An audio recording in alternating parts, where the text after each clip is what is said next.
최상병 사건을 폭로한 박정훈 대령 보직해임 취소 소송을 제기한 지 7개월이 되는데도 재판은 첫 기일조차 잡히지 않은 것으로 파악됐습니다. 법원은 내부 사정을 이유로 재판부를 변경한 것으로 밝혀졌는데요. 자, 오늘은 관련 내용 박정훈 대령의 법률 대리인이시죠. 김정민 변호사 모시고 이야기 나눠보겠습니다. 변호사님 어서 오세요. 예, 안녕하세요. 김정민 변호사입니다. 저희 스픽스는 처음 출연하시는 건가요?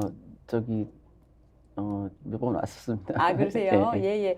시청자분들께 인사 말씀 부탁드립니다. 네, 안녕하세요. 김정민 변호사입니다. 예. 박정훈 대령의 그 변호를 맡고 있습니다. 아, 예. 저도 봤던 기억 납니다. 예. 변호사님, 해병대 박정훈 대령 법률 대리인이신데요.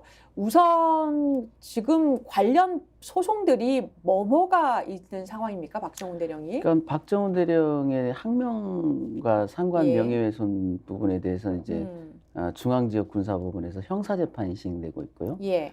이제 그 해병대 사령관이 이 박정훈 대령한테 한 보직해임 처분에 대해서 수원지방법원에서 이제 보직해임 무효 확인 소송이 진행 중에 있습니다. 세 건이군요. 그다음에 이제 예. 공수처에서 진행하는 것은 아직 저희는 피해자 입장이지만 아직 기소되거나 그런 사건은 아직 없죠. 그렇군요. 그러면 지금 김계환 해병대 사령관이 보직해임한 것에 대해서 보직해임 무효 소송하고 있는 거는 아직까지 기일이 안 잡혔다고 저도 들었는데 이게 저도 변호사지만은 7개월 동안 기일 안 잡힌 건 굉장히 이례적이고 보통은 아무리 늦어도 2개월, 3개월이면 잡히지 않습니까? 무슨 특별한 사유가 있습니까? 그러니까 기일도 안 잡힐 뿐만 아니라 네. 특이하게 저희가 이제 행정소송을 해보면 예. 그 첫 재판 전에 증거를 제출하라, 심지어 감정 신청을 하라라는 예. 성명이 나오죠. 나오는 경우가 꽤 있지 않습니까? 근데 예. 이 사건 같은 경우는 저희가 이제 소제기 후에 문소송 부촉탁을 한 3개 기관에 대해서 했거든요. 예. 그런데 아무런 반응이 없어요. 그러다가 이제 중앙지역군사법원에서 증거로 대부분 현출이 됐고 또 그 재판에서 문소송 부촉탁을 한 걸 제가 다 받았기 때문에 필요가 사실상 없어져서 네. 철회를 했죠. 네. 그리고 이제 또 추가로 그건 철회를 하고 지금 이제 지금 이슈가 되고 있는 이종섭 국방장관에 대한 통화기록 예. 그걸 또 별도로 사실조회를 신청했는데요. 그것도 역시 아무런 반응이 없습니다. 그러니까 법원에서 그럼 원래 촉탁을 받은 기관에서 답이 없으면 법원에서 독촉을 하지 않습니까? 독촉 명령 같은 거 없습니까? 일단 법원에서 채택하질 않았어요. 아예 보내질 않았어요? 네, 보내질 않았어요. 그러면 재판도 안 열고 네. 신청도 보내지도 않고 네. 진행을 안 하는 거네요. 아예 진행을 안 하는 거죠. 그리고 최근에는 저도 몰랐는데 무슨 재판부가 바뀌었다는 거예요. 그래서 예. 무슨 사연인가 했더니 무슨 연고가 있다는 이유로 그 재판부 배석 판사님 한 분이 무슨 연고죠? 그건 모르겠습니다. 저희한테 통보된 게 전혀 없기 때문에. 그래서 그런 예도 사실 드물지 않습니까? 드무네요. 정기 네. 인사이동으로 변동될 수는 있는데 네. 그게 아니라 갑자기 연고가 있는 걸 이제 알았다는 겁니까? 그리고 또 이제 상대방 쪽에서 예. 이의를 제기하지 않는데 법원 스스로가 예. 연고가 있다. 그럼 누구에 대한 연고인지도 모르겠지만 물론 그럴 수도 있죠. 공정한 재판을 위해서는 그럴 수도 있는데 재판을 하면서 공정한 재판을 담보해야지 재판을 하지도 안 하면서 좀 이해가 잘 안 되는. 그러니까 이 건에서도 저는 참 법조인들의 어떻게 보면 소극적인 태도. 그러니까 중앙지역군사법원에서 항명 여부에 대해서 판단하지 않겠냐. 그게 그러면, 나오면 네, 거기에 따라서 판단하면 되는 거지. 항명인지 아닌지가 네. 형사재판에서 판결이 나면은 그걸 가지고 이제 보직해임이 유효한지 무효한지 다투면 되기 때문에 지금 나에게 올라온 재판이지만 법관으로서 나는 업무를 하지 않겠다 이런 마음이 깔려 있는 거 아니냐. 그러니까 이제 그게 편의적이지 않냐는 거죠. 그렇죠. 왜냐하면 충분히 우리도 재판을 해보지만 소송 당사자들이 이 양측의 소송 대리인이 이 사건이 더 쟁점이 많은 거니까 거기를 선결 문제로 보고 갑시다 해서 합의해서 그러면 좀 스톱시키고 보자. 네. 이럴 수 있지만 사실 이 사건 같은 경우는 우리가 군사법원, 군 권력을 못 믿기 때문에 네. 민간사법부에 이제 소송을 제기했고 거기서 이제 증거를 확보하기 위해서 나름대로 네. 문소송 부촉탁도 하고 사실조회도 한 거 아닙니까?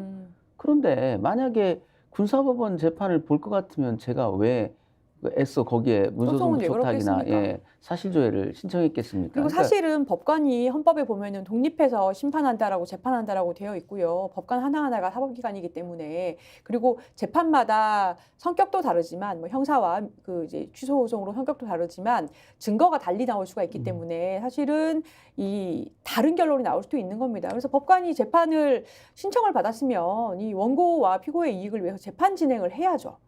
근데 이거를 그렇습니다. 예. 기일지정 신청은 해보셨습니까? 아직 그거 해보진 않았는데요. 이제 예. 해볼까 생각을 했는데 정말 황당한 건 어. 상대방이 실질적 근데 뭐 답변서를 자료가 나와야 예, 뭘 실질적 답변서를 안 하죠. 낸 채로 한참을 지내다가 예. 저희가 이제 최근에 다시 이제 문서성 부촉탁도 하고 제가 준비 서면을 거기다가 연달아 2건을 냈어요. 그랬더니만 이제서야 실질적 답변이라고 볼 수 있는 간단한 서면을 냈거든요. 그러면은 변호사님 말씀을 종합해 보면은 이 박정훈 대령 관련해 가지고 소송이 특히 이 보직해임 소송이 질질 끌어지고 있다라는 건데 이게 어떠한 정치적인 고려라든지 또는 뭐 정치적인 부담 뭐 이런 원인도 있다고 보십니까? 그렇지 않고서는 다른 사건과 형평이 안 맞지 않습니까? 다른 사건에서 심지어 법원이 스스로 독촉하는 경우도 많은데 소송 대리인이 신청한 증거 체부도 안 하고 네.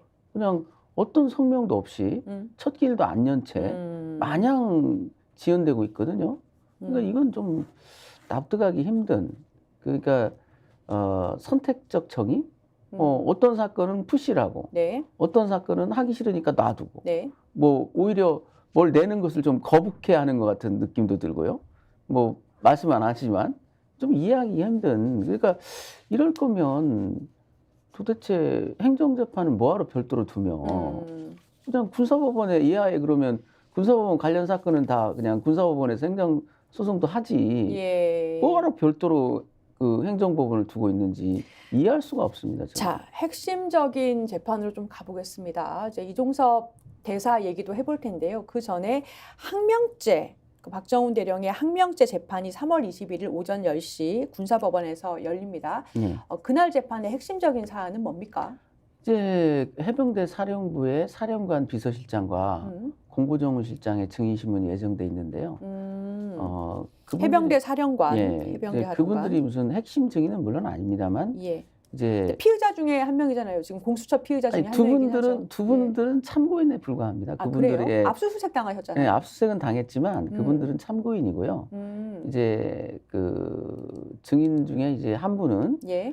사실 항명죄보다는 그 상관 명예훼손에 상당히 중요한 증인으로 저희가 보고 있거든요. 그러면 그날 그 해병대 사령관 등 두 명을 불러서 물어보시려는 핵심 쟁점은 뭐죠? 이제 그 두 분들의 조서에 부동의를 했기 때문에 이제 대통령 개입 여부에 관한 문제랄지 네. 또 장관 보고 시에 어떤 말들이 오갔는지를 좀 확인하는 거거든요. 예. 그런데 이제 제가 볼 때는 물론 이제 그 당시 최초의 증인이 채택되고 할 때는 그런 부분이 모호했기 때문에 상당히 쟁점이 많았지만 예. 이미 MBC 보도를 통해서 마지막 퍼즐까지 맞춰졌거든요. 그러니까 저희가 그 수석 보좌관 회의, 네. 그다음에 대통령의 전화, 장관의 사령관에 대한 전화, 그다음에 임기훈 국방비서관이 해병대 사령관한테 그런 부분을 알려주는 전화까지 다 맞춰졌어요. 예. 그러니까 이제 이런 부분에 대한 뭐 확인이 굳이 필요하냐? 이미 그 부분에 대해서는 확정된 거 아니냐 이렇게 보기 때문에 빨리빨리 증인신문을 좀 절차를 진행해서 좀 1심 판결이 빨리 나올 수 있도록 저희도 좀 절차에 관해서 좀 판단을 해야 되지 않느냐. 그러니까 최초에 판단할 때는 중요 증인이라고 봤던 증인들이 이제 와서는 예. 별 의미가 없어지는 증인들도 많이 있거든요.